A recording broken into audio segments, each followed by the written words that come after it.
Et bonjour à tous les amis, c'est Perseda et on se retrouve aujourd'hui pour une nouvelle vidéo et une vidéo débrief de la 28e journée de championnat de national où le FC Sochaux-Montbéliard se déplaçait sur la pelouse du FCR Versailles. Donc un match très compliqué déjà. Premièrement, comme d'habitude, on joue pas à domicile, qui plus est, on joue à Versailles, donc vraiment c'était un match très compliqué. Et en plus les gars, c'était un match compliqué puisque les deux équipes sont prétendants potentiellement à la montée en fonction des résultats de leurs concurrents directs. Versailles, il y a Le Puy, il y a Sochaux, Rouen, Dijon. Donc vraiment, il y avait plusieurs équipes devant. Il y a même Fleury qu'on va jouer le match prochain d'ailleurs. Donc vraiment, c'est en fonction des résultats de ces équipes-là, eh bien Versailles pourrait potentiellement prétendre à la troisième place, voire la deuxième. La première, ça reste un peu compliqué puisque vraiment Dijon, ils sont très sereins devant et nous, on peut les tenter, mais vraiment, ça peut être compliqué pour eux pour aller chercher ces places-là. Mais en tout cas, en fonction des performances de ces équipes, Versailles peut vraiment aller chercher la montée en Ligue 2 la saison prochaine en fonction du coup s'ils se remettaient en jambe ou pas pendant ce match avec Sochaux. Donc c'était un gros match pour eux aussi. Et nous, c'est évidemment un grand match comme pour tous les matchs à venir où eh bien chaque point est vital. Il faut la qualification pour la montée en Ligue 2 la saison prochaine où les 3 points sont essentiels et vitaux pour la course à la Ligue 2. Et en plus, il fallait qu'on distance Rouen et Dijon comme d'habitude, bien sûr, pour essayer de choper cette première place et avoir le titre de champion national. En plus de la montée en Ligue 2, ce serait vraiment le combo idéal pour cette saison. Mais du coup voilà, c'était un gros match pour ça et c'est un match qui se promettait énormément de choses avec beaucoup de tension, beaucoup de belles actions avec des anciens joueurs qui avaient joué à Versailles. Je pense à Bagdadi, à Djoko aussi, c'était l'occasion de retrouver leur ancien club. Mais malheureusement les amis, ça s'est pas passé comme on l'espérait. Score final 1-0 pour Versailles dans un match plutôt compliqué pour Sochaux. Sochaux s'est défendu comme on le pouvait mais rien n'y a fait. On perd du coup 3 points essentiels à la montée en Ligue 2. On perd également notre bonne série qu'on avait depuis le mois de novembre. On était en invincibilité, on sortait de beaucoup de matchs là de victoire. On a eu aussi pas mal de matchs nuls. Mais l'essentiel c'est qu'on gagnait des points à chaque fois. Là, on retrouve la défaite, ça fait mal, mais c'est pas grave, faut se relever de tout ça maintenant. On en parlera en fin de vidéo, bien sûr. Il y a eu aussi potentiellement quelques changements au classement.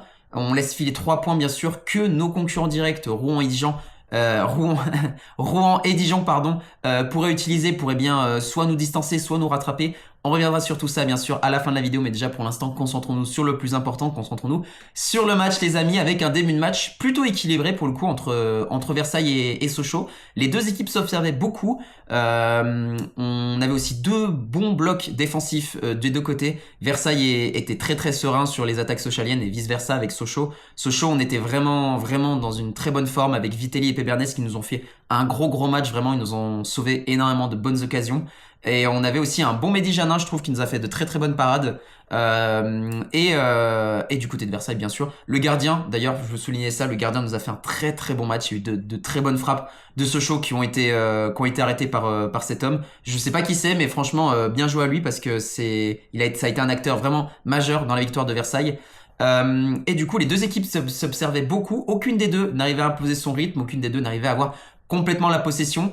Du côté des attaques, Sochaux, bah forcément le fait qu'il y avait deux très bonnes défenses dans ce match, bah les attaques c'était très stérile. Sochaux, on a eu pas mal de bonnes actions qui auraient pu mener à un but potentiellement, qui pour la plupart quand même bloquaient systématiquement soit sur la défense, soit si on arrivait à passer, ça bloquait sur le gardien ou la plupart du temps aussi, c'était pas cadré. Donc on avait un gros manque d'efficacité devant les cages pendant ce match. On a eu des frappes en roulette Gomel qui passaient de pas loin. On a eu Djoko, on a eu Boututaou aussi qui nous ont fait de très bonnes choses, mais malheureusement qui n'étaient pas cadrées. Donc la fin de la première période va s'arrêter là-dessus.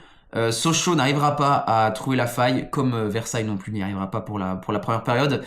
Du coup, maintenant les objectifs pour la deuxième, eh bien, c'est essayer eh bien, déjà corriger ses soucis de finition, essayer d'arriver devant les buts, de trouver la faille et surtout d'ajuster le gardien. Ce serait bien sûr le plus important parce que c'est les buts qui font compter la victoire évidemment, mais aussi eh bien mettre beaucoup plus de pression sur le porteur de balle. On était, à mon sens, un peu trop laxiste là-dessus. On aurait dû avoir un meilleur pressing qui nous aurait permis d'avoir de meilleures contre-attaques et après bien sûr d'avoir potentiellement une meilleure situation pour nos buteurs.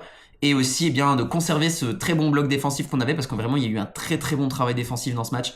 En première période bien sûr où Sochaux on a eu de très bons joueurs, de très bons défenseurs centraux ou même les ailiers qui ont fait de très bonnes actions où on arrivait à hyper bien exploiter les ailes qui auraient pu du coup mener à des centres ou des passes en profondeur ou quoi que ce soit, mais vraiment du coup c'est ça les objectifs principaux pour moi, c'était à la sortie des vestiaires revenir sur la bonne lancée qu'on pouvait avoir, en tout cas augmenter notre lancée, se projeter vers l'avant et avoir aussi une meilleure transition de passe parce qu'on avait beaucoup trop de passes qui étaient interceptées par les joueurs versaillais.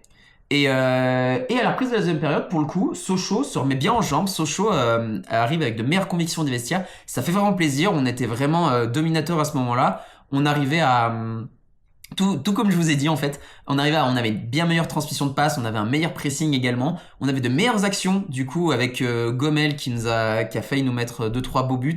On avait aussi du coup des bonnes parades du côté du gardien adverse, mais vraiment on avait la possession, on imposait notre rythme et j'avais l'impression qu'on n'était pas tant alarmé que ça à ce moment-là, à part que malheureusement à la 60e minute, c'est pas le but que je vais vous expliquer, mais c'est l'action d'avant qui est hyper important. Sur une action versaillaise, sur un contre, eh bien, il y a un joueur versaillais qui arrive à se retrouver face à face avec Mehdi Janin, il le dribble, donc là on se dit mince, le but est complètement ouvert, on a eu un super retour défensif de Pépernès et Vitelli qui se sont mis les deux en face de lui pour le bloquer, il dégage le ballon en corner, et c'est sur le corner que malheureusement, eh bien, le but est arrivé. Corner tiré au point de pénalty, il y a eu en fait c'est un peu un contre le cours du jeu parce qu'on menait à ce moment-là, donc ça a vraiment fait mal au moral ce but. Mais le ballon arrive sur la poitrine d'un joueur versaillais un peu par hasard qui était au point de penalty. Il a juste eu après à reprendre le ballon. Il était même extrêmement surpris lui de recevoir la balle ici. Et du coup, il a plus qu'à reprendre le ballon. Et Mehdi Janin, on peut rien lui reprocher. Vraiment, il a été pris à contre-pied, à bout portant même. Du coup, ils ouvrent le score comme ça. Ça fait 1-0 pour Versailles dans ce match.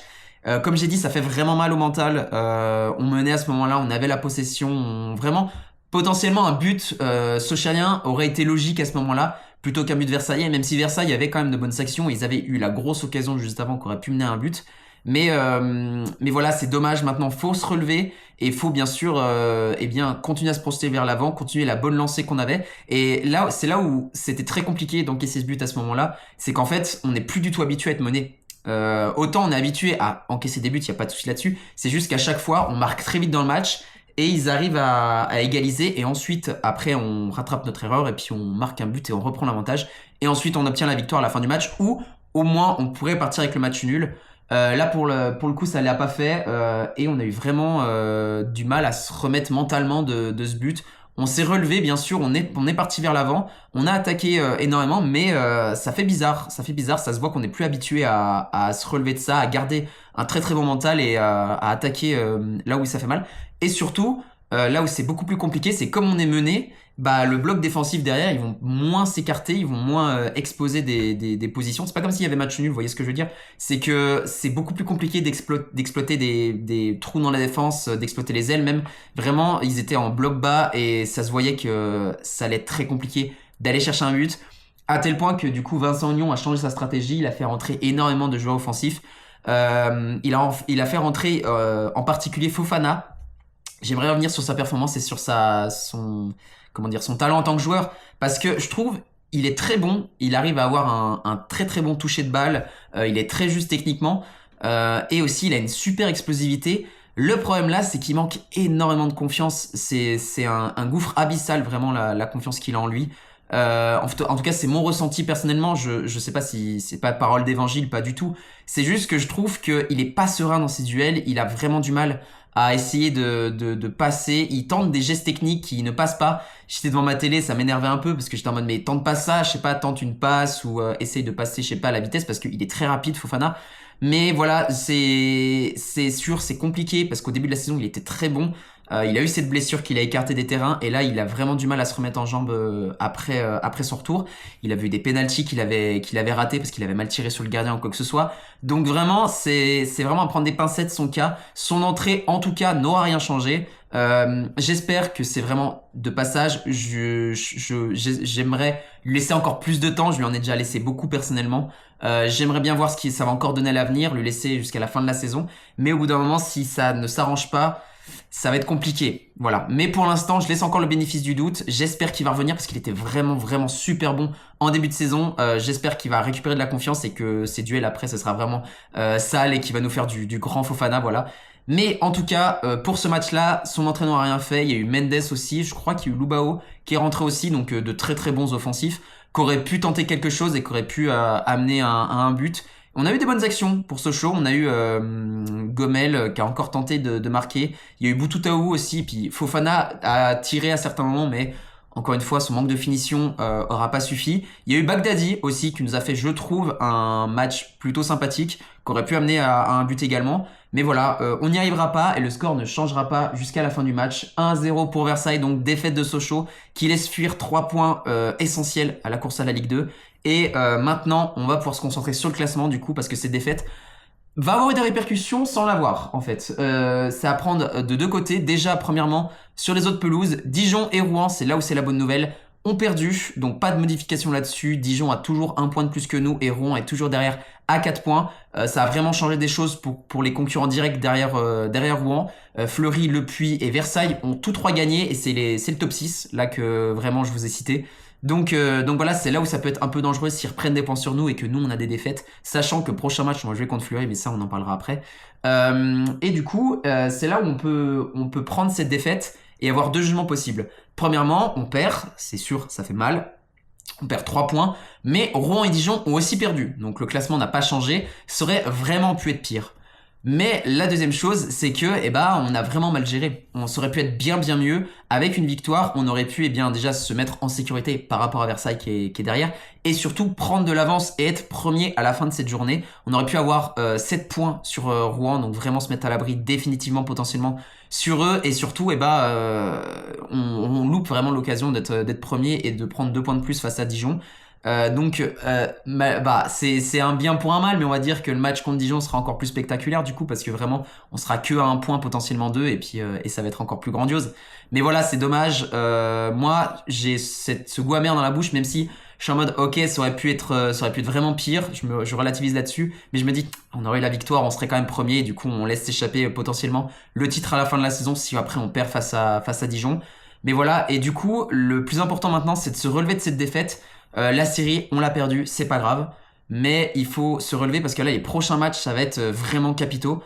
Parce que on va jouer déjà face à Dijon dans 2 semaines, ça y est, on s'en approche de plus en plus. Ce match a allure de finale qui va, je pense, à mon sens, choisir de qui va finir champion national cette saison et qui va se qualifier d'office de sûr en Ligue 2. Même si potentiellement, je pense, à mon sens, que là, la Ligue 2 commence vraiment à sentir bon. On s'installe de plus en plus sur cette 2e place et même si on a la première, c'est encore mieux.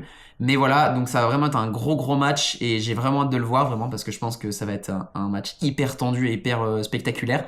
Et le prochain match, cette fois-ci, parce que lui aussi va être capital, c'est face à Fleury, comme j'ai dit, qui sont actuellement, il me semble, 5e du championnat, donc aussi un match un peu du haut de tableau, mais surtout... Ça y est, on y est les amis, la prochaine journée, Rouen ne la jouera pas parce que c'était le match qu'ils allaient devoir jouer face à Ajaccio. Donc ça y est, après on n'aura plus l'excuse du ouais on a 3 points en théorie de plus face à Rouen, du coup on a 7 points de plus. Là pour l'instant, entre guillemets on a 7 points de plus et on en aura peut-être 2 sur 7 points de plus à la fin de la prochaine journée. Donc il faut absolument gagner ce match, en plus on va la jouer à Bonal, donc ça va être vraiment... un très bon point pour nous, on va pouvoir pousser le club au maximum et il nous faut la victoire pour se mettre en sécurité quasiment définitivement face à Rouen parce qu'après du coup en comptant le match face à Dijon et les matchs d'après il nous restera 5 journées donc 15 points maximum. Donc vraiment si on arrive à faire le break maintenant là la 2e place pourrait se dessiner et on pourrait être quasiment sûr d'être en Ligue 2 la saison prochaine. Donc il va vraiment falloir se concentrer sur ces prochains matchs qui vont être capitaux, ça va être spectaculaire, j'ai vraiment hâte et puis la Ligue 2 commence à sentir vraiment bon les amis et j'espère que la fin de saison sera la plus belle possible. Du coup les amis, c'est la fin de cette vidéo. J'espère que vous l'aurez apprécié. Si c'est le cas, n'hésitez pas à laisser un like et un commentaire. N'hésitez pas non plus à vous abonner, ça me fait vraiment super plaisir. Et sur ce, moi j'ai plus qu'à vous dire, on se retrouve pour un prochain match. C'était Persodal, ciao. Dans les vallées du Doubs résonne nos chants, jaune et bleu sur nos cœurs, notre fierté vibrante. Sochaux, terre de passion, nos héros sur le terrain, avec force et dévotion, nous suivons ton chemin. Allez Sochaux!